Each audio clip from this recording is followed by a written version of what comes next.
heads up, the audio for this episode was recorded before Sonic Origins was released. Since then, Sega has retroactively made some changes to the canonicity of some titles as well as the chronology. As such, this video won't be addressing those changes. Instead, I'll be addressing them in the next video. Thanks, and enjoy. Hello everyone, and welcome back to That Timeline Guy. This is part 2 of the Sonic the Hedgehog video game series timeline. Before we start part 2, there's something I need to talk about. Sonic Origins, which is a collection of Sonic games, 1, CD, 2, and 3 and Knuckles to be exact, was announced not too long ago, but just recently we found out that it will have the ability to play all of the games as one game with cutscenes. Although the game isn't out yet, this may or may not present some problems for our timeline. If the cutscenes do find a way to connect all the games together as one giant adventure, it's possible there would be no room for any other games to take place between them. Well, honestly, it really depends on the way it's handled. For example, if the game shows Sonic and Tails relaxing a bit before heading off to Angel Island, this may indicate that some time has passed, and since it seems that Sonic's sprite changes between the games, this could indicate a passage of time between the games. Although, even if the sprites were the same and the game did handle all the separate games as one adventure with no time passing between them, I think we could overlook some of those details. As you'll see through this timeline, there has often been contradicting statements regarding information in the Sonic the Hedgehog series. I think in times like this, we can overlook contradictory information and follow the original intentions, or attempt to work through the contradictions as best as possible. Not to mention, if Tails and Knuckles are playable before they're introduced, as if they joined from the start of this potentially one long adventure, well, that would pose a huge problem. So, while it makes sense to group all these games together as one large adventure for a collection, it doesn't necessarily mean that they're canonically one large adventure. In fact, the manuals for the games themselves seem to indicate that time does pass between them all, especially one piece of information that I'll get to shortly. If anything, the Anniversary mode, which includes the cutscenes and has the option to put all the games together as one, might be a celebratory non-canon mode. While the Classic mode, which separates them all as their original individual games, might be the canon one. But then again, since you could still play the games separately as an option in Anniversary mode, perhaps that's the canon version, which would mean that none of this even matters? Again, we'll have to wait to see for sure how it's handled, but I have a feeling that in the end, we'll still be able to put games between the ones in this collection, which is what we're doing in this timeline. Before we get into the next game, however, I need to move SegaSonic Cosmo Fighter to right after Sonic 1. Although I mentioned in a note on the screen in the last video that it could potentially be before Sonic 2's backstory begins, which would be after Sonic 1 anyway, some recent information was revealed that I'll get to shortly, as it relates to Sonic CD. So for now, I'll move it after Sonic 1 and explain why later when I get to that info. Despite this new evidence suggesting that more time passes by after Sonic 1 than I originally thought, I still think Waku Waku's Sonic Patrol car would fit best before Sonic 1. If Sonic was indeed a police officer at one point in his life, it's possibly spent a lot more time on the Force rather than just for one day. Although, I suppose that's possible as well. Also, a game I'll get to later, SegaSonic the Hedgehog, will introduce us to badniks that have no animals inside of them, meaning that, spoiler, that game will also be before Sonic 1. You see, something I forgot to mention about the very first Sonic the Hedgehog game was that the Japanese manual says that this is the first time Robotnik starts putting animals inside of badniks. It seems Robotnik was still finding himself as an evil genius before the events of Sonic 1, possibly resulting in Sonic leaving the Force to deal with Robotnik on his own terms. And while I'm at it, I have to make another small correction. I mentioned Proto Palace Zone from the Sonic 2 16-bit re-release. Now, this was something I was confused about myself, but now I seem to have a bit more of an understanding. Apparently, Proto Palace Zone was the name of the beta version of the level, while Hidden Palace Zone was the name of the final version. If that's the case, then perhaps the histories of West Side Island and Angel Island were more connected than we thought, especially since they shared histories with the Chaos Emeralds. I wouldn't be surprised if the war between the Echidnas and the Owls in the Sonic the Hedgehog Paramount film series adapted some of Sega's internal documents that we had yet to see. I say this because there seem to be hints of some sort of bird species in the history of both West Side Island thanks to Aquatic Ruin Zone's totem poles, and South Island thanks to the bird-like wall carvings in Labyrinth Zone and the totem poles in Green Hill Zone. In fact, I suppose the film series could have simply adapted these things instead of any mysterious internal documents that may or may not exist. Owls have appeared in various Sonic media throughout the years anyway, so it could also be a nod to that. Regardless, did the inhabitants of these islands war over the Chaos Emeralds and create their own hidden palace zones to house them? Did the Battle Cuckoo Empire, which we'll eventually get to, descend from this bird clan? Did this bird clan move the emeralds to Coco Island after most of the echidnas were defeated? Oh yeah, Coco Island. Again, we'll get to that eventually. Anyway, it seems I've gone on a weird tangent after correcting this error, so allow me to continue to one final thing I need to talk about before finally moving on to the next game. There was a manga in Japan that covered the backstory of how Sonic met Tails before the events of Sonic the Hedgehog 2 16-bit. It was released in the Sonic the Hedgehog 2 Mega Drive Koshiki guidebook, did I pronounce that right? And is referred to as opening comic in the guidebook. There are also 2 bonus comic strips called Special Comic 1 and Special Comic 2 that show up at later points in the guidebook. Now, this manga has never been translated, or at least I haven't been able to find a translation of it. It seems to cover the events of Sonic meeting Tails, but it goes against the established canon of the Sonic 2 16-bit backstory, since in this manga, Tails doesn't come across Sonic while he's sleeping under one of the tornado's wings, and we also don't see Sonic exploring the island before meeting Tails. Unless the opening that shows him flying his plane isn't the first time he flew his plane around West Side Island.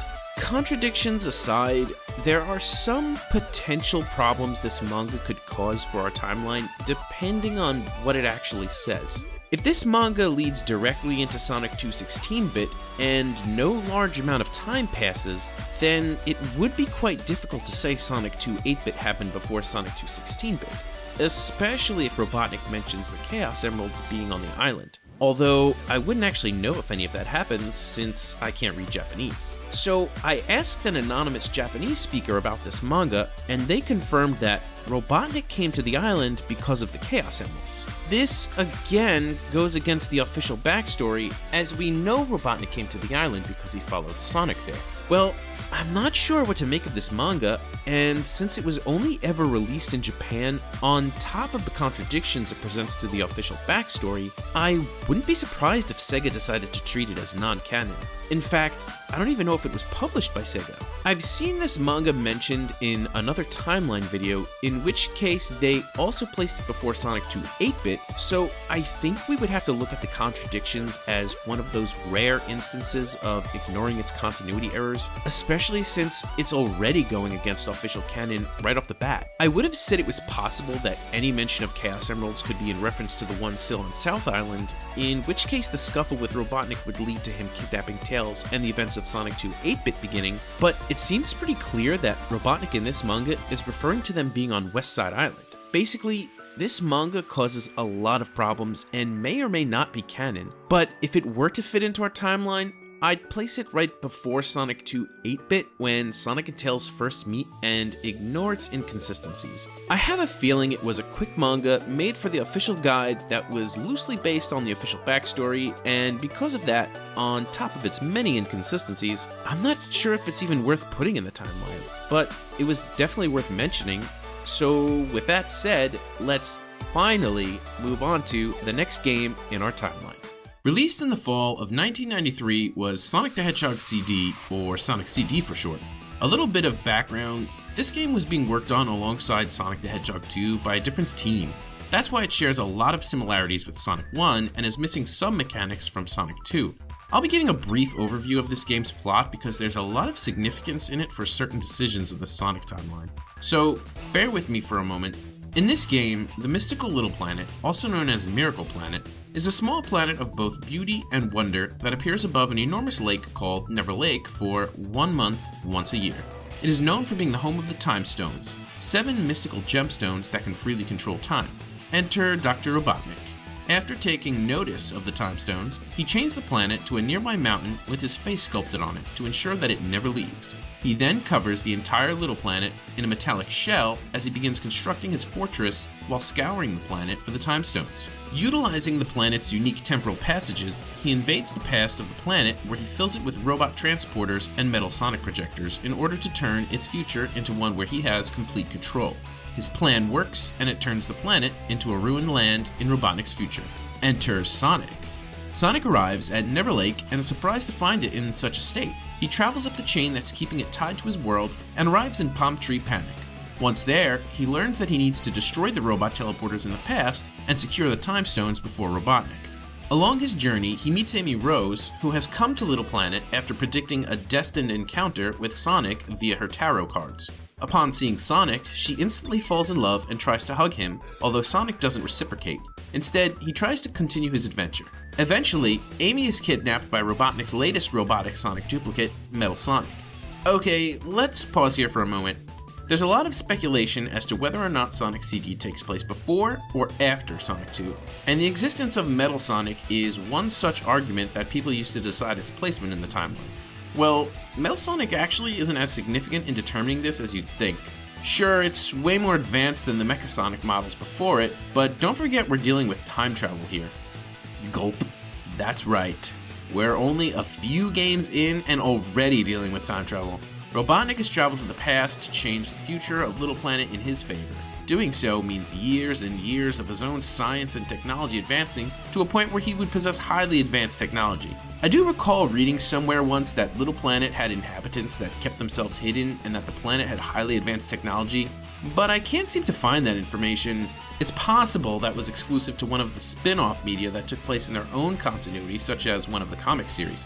Regardless, Robotnik had access to highly advanced technology, whether it was already there or he successfully set himself up with it, which allowed him to build a masterpiece like Metal Sonic. Sure, it's entirely possible that he didn't have more highly advanced technology than usual, but I think there was something special about his technology at this time. He was dealing with time travel, and he was creating some pretty advanced stuff, or at least one advanced thing, Metal Sonic. I seem to recall the size beam in Metallic Madness though, which changes Sonic's size when he touches it. That seems pretty advanced too, unless that was there before Robotnik got there. Anyway, eventually, Sonic collects the Time Stones, defeats Metal Sonic, saves Amy Rose, defeats Dr. Robotnik, and saves both Little Planet and its future. With Little Planet no longer chained to the mountain, it disappears. One major takeaway from this entire incident is that Robotnik's latest creation, Metal Sonic, is now stuck on Little Planet, which is backed up by events from later games in the series. So, we recently got somewhat of a confirmation that Sonic CD actually takes place before Sonic 2 16-bit. In the new Sonic Encyclopedia book, it was hinted that it took place before Sonic 2.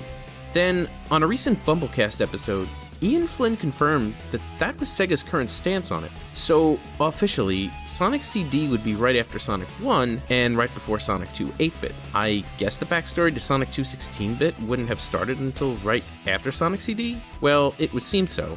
So, remember when I said I was moving SegaSonic Cosmo Fighter to right after Sonic 1? Well, shortly after this new information regarding Sonic CD taking place after Sonic 1 was revealed, an old piece of information surfaced regarding Sonic CD. In an old issue of Japan's Beep Mega Drive, it was revealed that Sonic was gone for a year in space prior to the events of Sonic CD. Well, regardless if that wound up being erased from canon or not, it would seem like it was intended to be a nod to SegaSonic Cosmo Fighter. Although Sonic really only stopped Robotnik the one time in that game, who's to say he didn't adventure around in space for even a little bit? And even if he didn't, it still seems like the original intention was to have Sonic CD happen shortly after SegaSonic Cosmo Fighter. So there we go. Now, before we move on, I want to cover a theory that I've seen and recently heard brought up again in another video, and that's that the events of this game cause a split timeline. The reason for this theory is that the ending of the game turns all the level's futures from bad to good, and we only ever see Stardust Speedway's bad future in other Sonic games. Well, Sonic CD doesn't have to split the timeline for things to still work out. You can still achieve a perfect ending without destroying all the generators, which result in good futures. This means that bad futures can still result in a perfect ending, in which case Sonic and Metal Sonic could still have raced in the bad future. All you really need to do to get the perfect ending is get all the time stones, which wind up destroying all the generators from throughout the game by themselves. This results in a good future for Stardust Speedway after the game ends though, but the appearance of Stardust Speedway's bad future in other games can still easily be explained. We'll cover these games later, but for now, allow me to explain.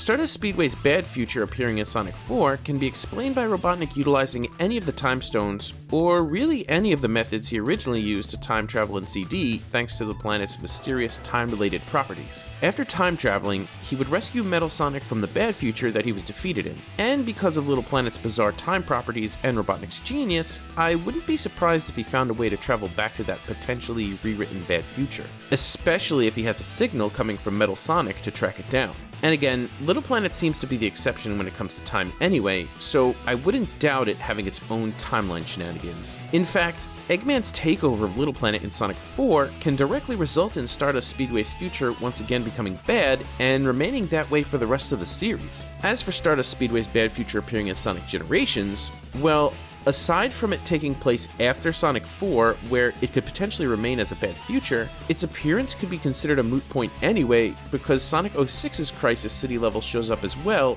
indicating that erased futures can be brought in by the Time Eater. So, regardless if Stardust Speedway's future remains good or bad, it still works out. And for Stardust Speedway's bad future appearing in Sonic Mania, well, we actually never see it. Act 1 is set in the past, and Act 2 is set in the present, with Encore mode using a color palette resembling the bad future, despite it not actually being its future at all. And even if it was the bad future, that can easily be explained as Phantom Ruby shenanigans remaking it into Robotnik's liking. We'll get to these 3 games later on, so for now you can treat this as a little sneak preview, but if Stardust Speedway's future appeared in Sonic Mania, that would actually have no bearing on its appearance in those other games anyway, because Sonic Mania is set in a separate timeline/dimension. As for the main timeline/dimension, we never find out what happens to its future since Sonic 4 never got its 3rd episode, and Generations doesn't necessarily have to show us how it turned out, as I mentioned earlier. It can either be a good future or a bad future. Also, something worth mentioning is that Sonic CD's ending animation shows Sonic racing Metal Sonic in Stardust Speedway's present, which cannot be done in the game. I'm not sure how much canon the ending animation holds, but the point is that Sega doesn't seem to keep as consistent, and instead most likely uses what's more iconic, since players most likely raced against Metal Sonic in the bad future, considering the extra steps players would have had to take to race in the good future. Basically, it's either inconsistency for the sake of marketing, or we can explain it away in the ways I did before. If the timeline did indeed split, I'd imagine that events would have probably played out similarly in both timelines anyway, but because of all that, I'm going to treat the timeline as still one for now. Anyway, we've got another arcade game to cover, and it's the one I mentioned moments ago. In Japan, an arcade game known as SegaSonic the Hedgehog was released between Sonic CD and Sonic Chaos. This game's plot is rather simple. Dr. Robotnik kidnaps Sonic alongside 2 new characters, Ray the Flying Squirrel and Mighty the Armadillo. He takes them to Eggman Island, which, as a Japanese exclusive game, is based on Dr. Robotnik's Japanese name, Dr. Eggman. Perhaps if it was in English, it would have been called Robotnik Island? Anyway, the island is littered with traps and hazards that can be activated with the push of a button.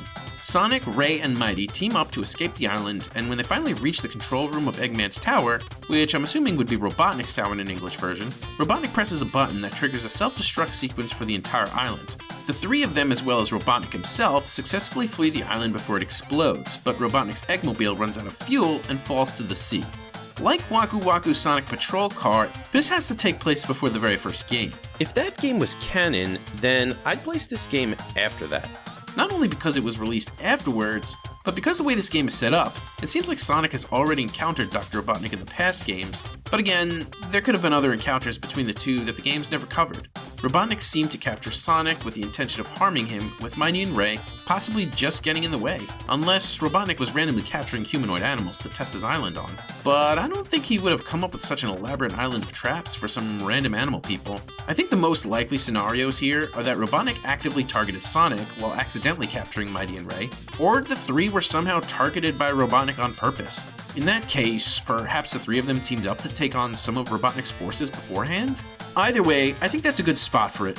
One can argue this game can take place before the other 2, with another unknown first encounter happening between Sonic and Robotnik taking place before all 3 arcade games. But for now, I'm placing it in the order I mentioned.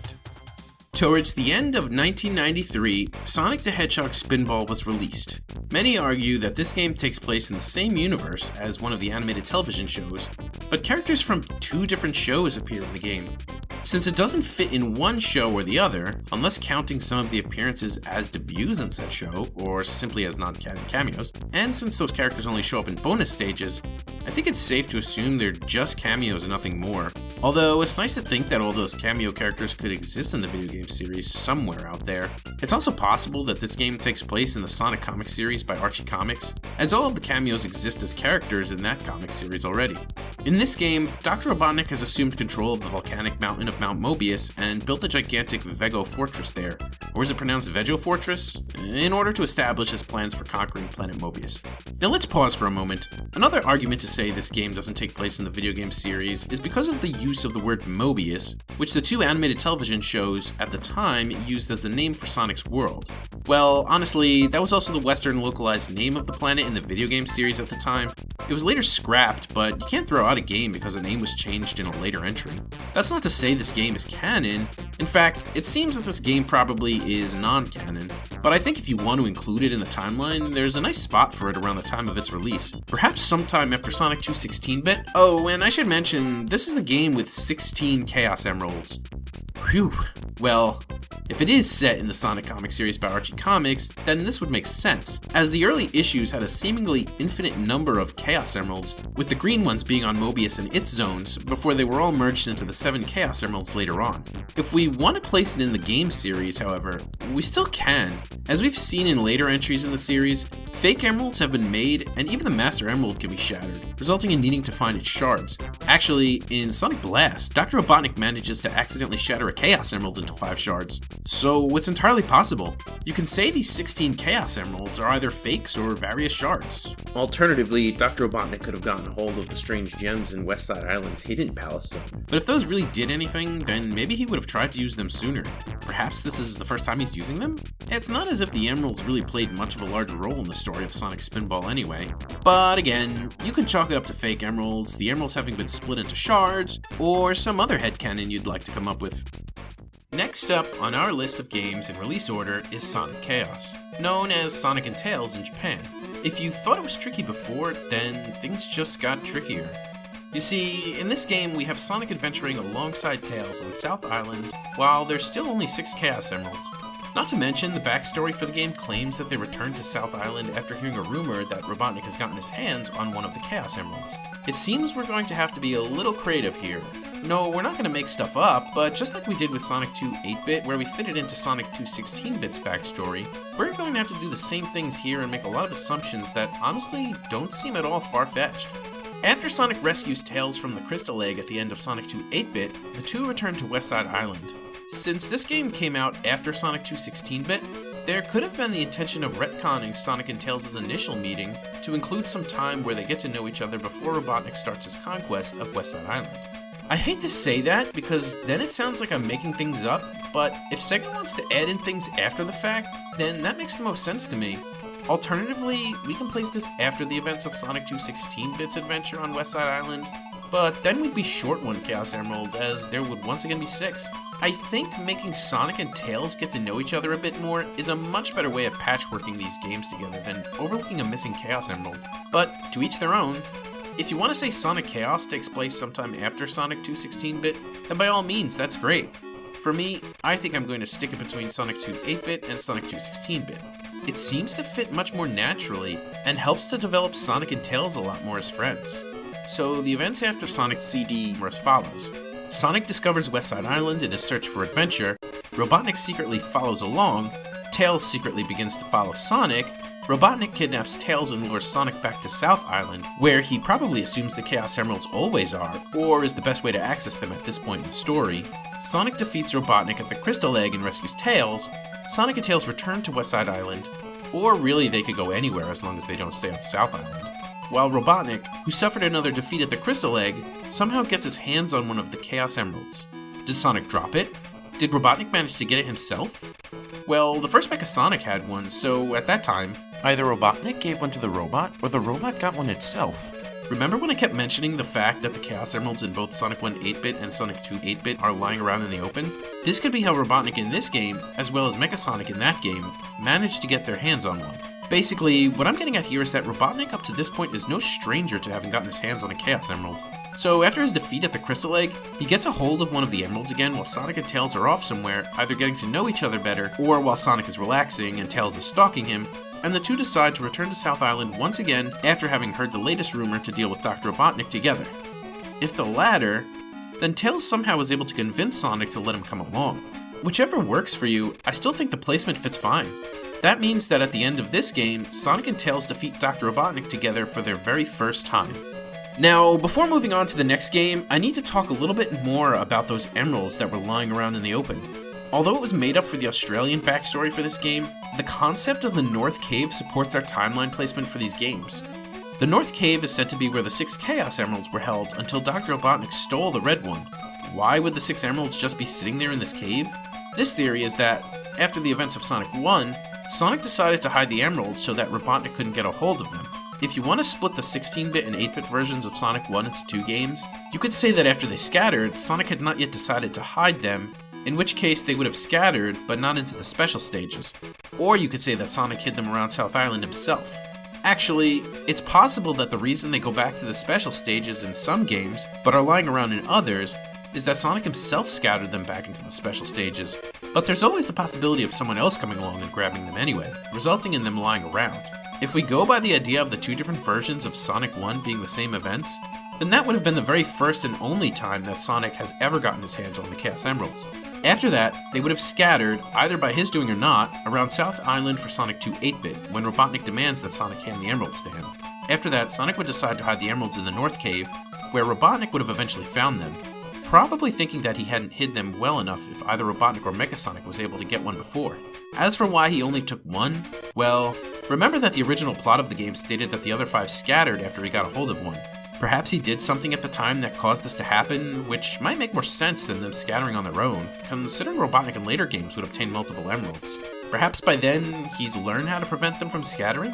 Whatever the case may be, the concept of the North Cave works in our favor, and even if you want to ignore its existence, the same things that I mentioned earlier still work out. Then, after this game, Sonic would have realized that hiding the emeralds is dangerous, and so he decides from then on to scatter them back to their special stages. Here's where things get a bit easier. The next game to be released was Sonic the Hedgehog 3, with Sonic and Knuckles releasing shortly after. I mention these two because it seems the intention was to have them as one complete game, but either due to time constraints, lack of space on the game cartridge, or both, the game wound up being split into 2. I've heard that their combined version, Sonic the Hedgehog 3 and Knuckles, was not canon, but then I heard it was canon. Either way, one story leads into the other. Sonic 3 picks up where Sonic 2 16-bit left off. The falling Death Egg crash lands on Angel Island, an island that floats in the sky, which results in the floating island falling to the sea below it. Something interesting to note is that Knuckles the Echidna, the island's guardian, witnesses the Chaos Emeralds vibrating and shining before knocking him out. In that same moment, the Death Egg crashes onto the island. I find it weird that the Chaos Emeralds would have been resting there while being used by Sonic, not to mention how at least one of them was lost on West Side Island up until shortly before these events. Personally, I think the emeralds that the Japanese instruction manual is referring to that Knuckles is looking at are the Super Emeralds that we see around the Master Emerald in the island's hidden palace zone. Otherwise, if they actually are the Chaos Emeralds, then the only thing I could think of is that they somehow reside on this altar when not being used. Which only begs the question of how they were there previously when being in the special stages. Unless the special stages either bring or grant access to the Chaos Emeralds from its altar to its participant. This calls for some headcanon. You could come up with your own reason, but honestly, I think the easiest way to explain it is that Knuckles was looking at the Super Emeralds in Hidden Palace Zone. Anyway, Dr. Robotnik picks up a signal from the Master Emerald after a crack appeared in the island due to the Death Egg's impact, and he realizes that harnessing its power would allow him to relaunch the Death Egg. He quickly begins building a base, turning the local animals into badniks, and even changing the island's nature with an environment-changing machine. Eventually, he meets up with Knuckles and tricks him into believing that he's a kind scientist who's come to investigate the Death Egg and warns him that he is being followed by an evil hedgehog who is disrupting his research and has stolen the island's Chaos Emeralds. That makes me start to think the emeralds were always on Angel Island and were simply granted access to via the special stages. So that would mean that the 7th Chaos Emerald that was supposedly lost on West Side Island would have been, maybe that emerald was put on Angel Island while access to it was what was sealed away on West Side Island? I don't know. Again, speculate all you want. Meanwhile, a few days after the Death Egg's crash landing, Tails catches a strong Chaos Emerald signal on the jewel radar he invented. There's a lot of other neat lore mentioned in the instruction manual, but one thing leads to another and Sonic and Tails take the tornado and arrive on Angel Island for their next adventure. Of course, if you're familiar with the game's opening, Knuckles somehow knocks the Chaos Emeralds from Super Sonic's possession and runs away with them. Throughout the game, Sonic and Tails have to deal with more of Knuckles' antics, and by the end, Sonic and Tails arrive at Launch Base Zone and manage to jump onto the Death Egg just as it takes off. Dr. Robotnik attempts to stop them, but is once again defeated. As the battle has taken its toll on the Death Egg at such a critical point of its launch, it plummets back down to the island below, this time landing in a different spot.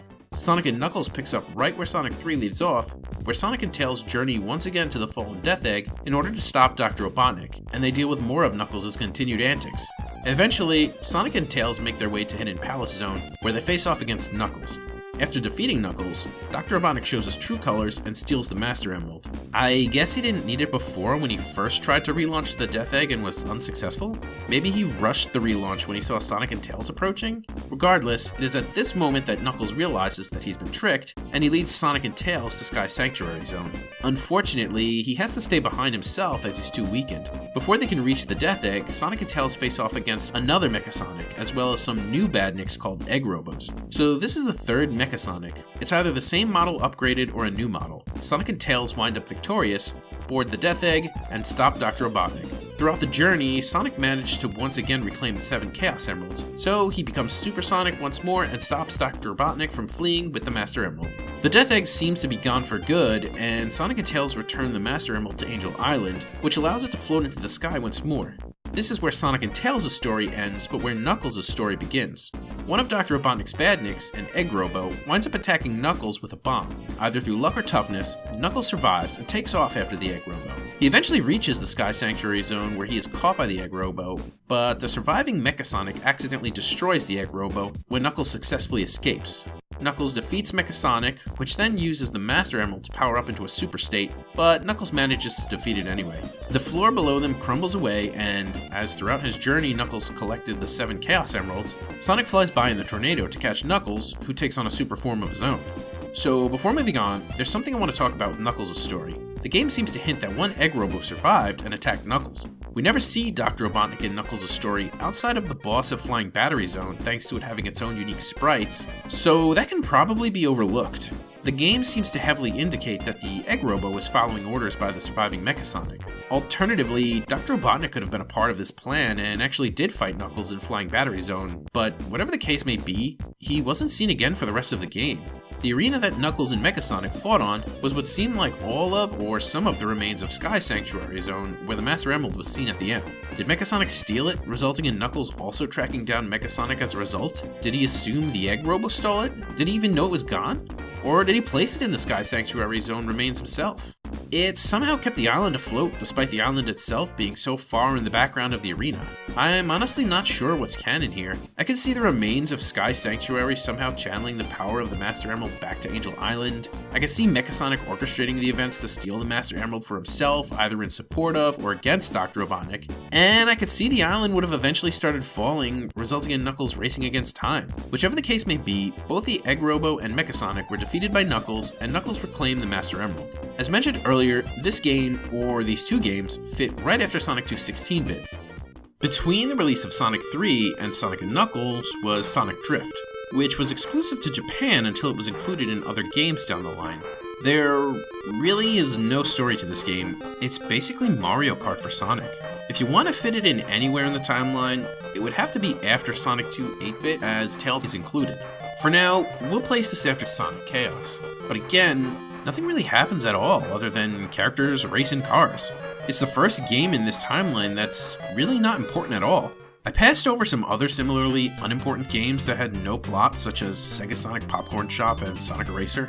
If you really want to place those two anywhere, you can say SegaSonic Popcorn Shop happened sometime between Sonic 2 8-bit and Sonic Chaos when Sonic and Tails were becoming friends, and Robotnik somehow tried to interfere with their popcorn making, which really sounds less and less canon as I hear myself say that. Or, if you want to go the route where Sonic and Tails weren't that close yet, you could place it sometime after Sonic 3 and Knuckles, where the Death Egg Saga, for lack of a better title of events, has concluded. As for Sonic Eraser, there's even less plot. There is no plot. Nothing happens. It's a puzzle game. And Sonic's there. go ahead and place it anywhere you want. Since it was released around the time of the first game, then sure, let's put it right before it where Sonic is just dreaming he's playing a puzzle game, I guess? I don't know, I suppose it could be chilling at home or somewhere else and playing a puzzle game. Again, these 3 games have no plot, and I'm actually going to remove them from this timeline because of that. For the rest of the timeline, I'll be avoiding other completely unnecessary games. The next game I want to mention is Sonic the Hedgehog's Gameworld. I know I just said that I would be avoiding other completely unnecessary games, but there is something worth mentioning with this one. There is no story, but there does exist some progression in that Sonic, Tails, and Amy collect a Chaos Emerald that Robotnik has hidden on each floor of the game world, which is an amusement park tower with games. This could serve as a perfect precursor to Eggman Land. If this game were to be included in the timeline, I would put it as our next game as it was released next. And that's it for part 2 of the Sonic the Hedgehog video game series timeline. Next time I'll be jumping into Sonic Triple Trouble, which seems to have some complications of its own. Until then, I'm that timeline guy, and I'll see you guys next time. Goodbye!